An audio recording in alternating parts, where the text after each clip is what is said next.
ہم نے ان لوگوں کی اسی طرح آزمائش کی ہے جس طرح باغ والوں کی آزمائش کی تھی جب انہوں نے قسمیں کھا کھا کر کہا کہ صبح ہوتے ہوتے ہم اس کا میوہ توڑ لیں گے اور انشاءاللہ نہ کہا،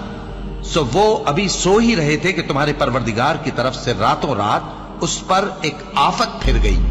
تو وہ ایسا ہو گیا جیسے کٹی ہوئی کھیتی۔ پھر جب صبح ہوئی تو وہ لوگ ایک دوسرے کو پکارنے لگے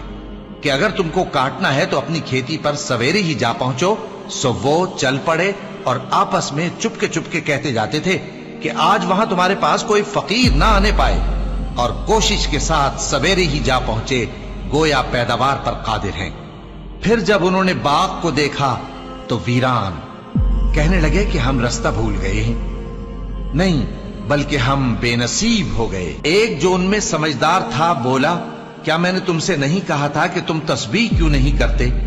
دوسرے کہنے لگے کہ